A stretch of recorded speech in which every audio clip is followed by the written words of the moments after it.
Assalamualaikum warahmatullahi wabarakatuh. Dengan saya Yulianti Basri, berikut sorotan sepekan bontangpost.id.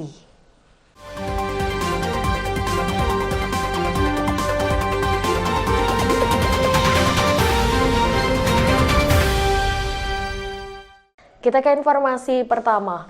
Pagar tembok Bontang City Mall di RT 26 Tanjung Laut yang nyaris roboh disorot Dewan. Mereka melakukan peninjauan ke lokasi untuk memastikan pagar yang ambruk tidak membahayakan warga sekitar.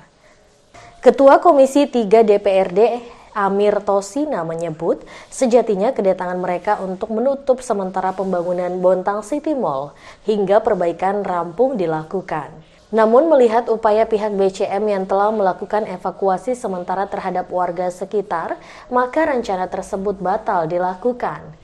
Kendati begitu, dia meminta tindak lanjut BCM ke depan untuk menghindari hal serupa. Amir meminta komitmen pihak mal agar lebih memperhatikan warga sekitar. Salah satu opsinya yakni segera melakukan pembebasan lahan sebagai bagian ganti rugi.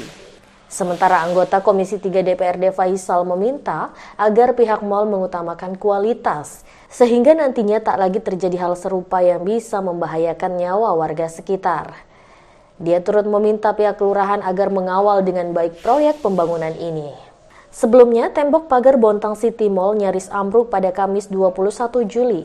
Akibatnya, 3 rumah di RT 26 Kelurahan Tanjung Laut, Kecamatan Bontang Selatan terancam tertimpa bila tidak segera diperbaiki. Adapun diketahui panjang pagar tembok BCM yakni 30 meter, namun yang nyaris ambruk sekitar 9 meter. Kini, warga yang terdampak telah mengungsi. Mereka tinggal di kontrakan yang disewakan oleh pihak mal. Warga yang terdampak bakal kembali ke rumah setelah perbaikan pagar tembok selesai dilakukan.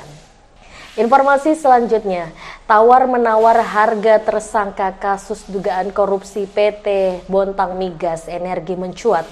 Nilainya mencapai miliaran rupiah. Oknum Kejaksaan Negeri Kejari Bontang meminta agar disiapkan 2 miliar sebagai dispensasi agar salah satu nama yang tersangkut dalam dugaan korupsi di PT Bontang Migas Energi tidak dijadikan tersangka. Tetapi kesepakatannya menjadi 1 miliar. Itu pun dibayar 2 kali, masing-masing 500 juta. Untuk tahap pertama sudah cair. Pihak yang ingin diamankan tersebut diketahui pernah bertugas di PT BME, memegang jabatan yang penting bersama KR dan MT. Dia disangka menyalahgunakan pengelolaan dana yang berasal dari penyertaan modal pemerintah Kota Bontang yang digelontorkan pada 2017, sehingga menyebabkan kerugian keuangan negara sebesar 800 juta lebih.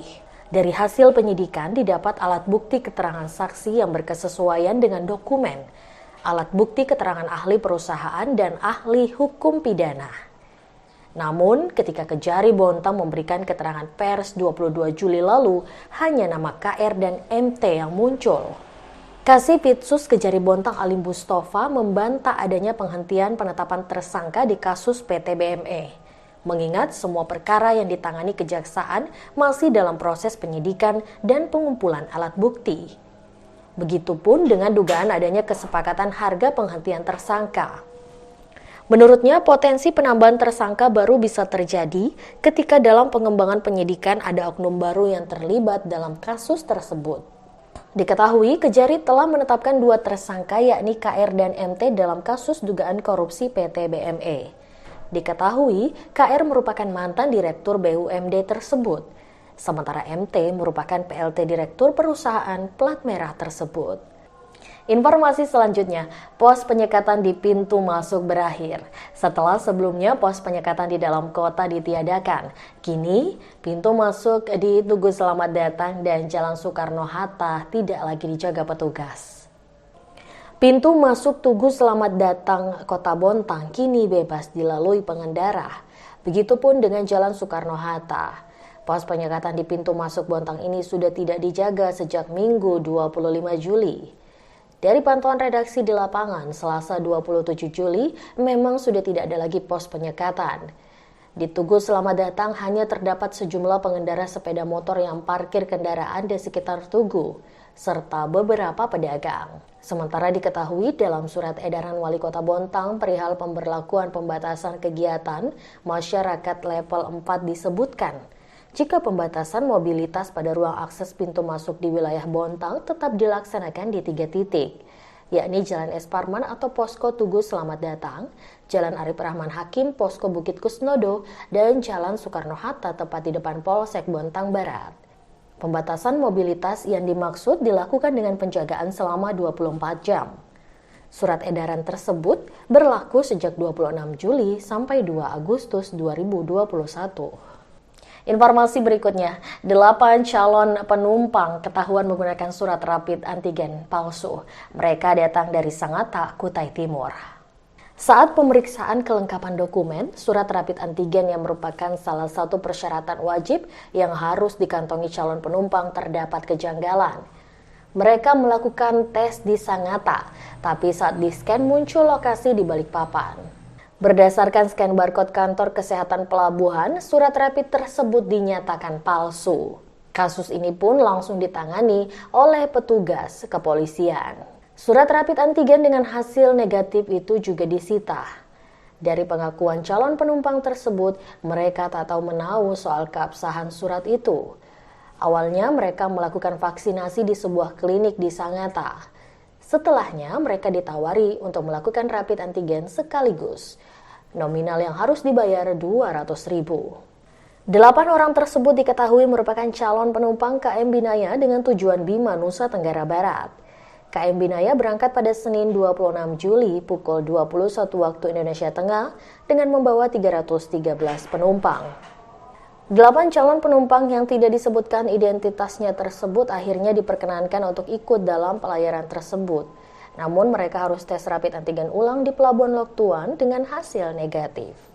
Informasi terakhir, terungkapnya kasus rapid antigen palsu yang mencatut nama klinik tertentu di Pelabuhan Lok Tuan ternyata bukan hal pertama. Sebelumnya kejadian serupa juga pernah terjadi pada 16 Juli lalu. Kepala Pos Pelabuhan Lok Tuan KSOP kelas 2 Bontang Amiruddin Manda menyebut 4 penumpang tujuan Parepare kedapatan menggunakan surat rapid antigen palsu. Mereka merupakan penumpang KM Katilia Express. Dari pengakuan 4 penumpang tersebut, mereka mendapatkan surat itu tanpa harus ikut mengantri. Tidak juga melalui pemeriksaan di klinik yang terletak di wilayah Bontang Utara. Mereka hanya diminta membayar Rp200.000. Lebih dari harga normal rapid di klinik senilai Rp150.000. Sementara untuk menindaklanjuti kedua temuan tersebut, pihak KSOP telah menyerahkan kasus ini kepada polisi. Adapun sebelumnya 8 penumpang KM Binaya di Pelabuhan Lok Tuan juga kedapatan menggunakan surat rapid antigen palsu. Tes antigen tersebut dinyatakan palsu karena surat tidak bisa terbaca saat dilakukan scan barcode oleh kantor kesehatan pelabuhan. Nomor yang tertera di surat juga tidak dapat dihubungi. Sekian sorotan sepekan kali ini. Terus ikuti informasi terbaru kami di www.bontangpost.id. Saya Yulianti Basri, terima kasih. Wassalamualaikum warahmatullahi wabarakatuh.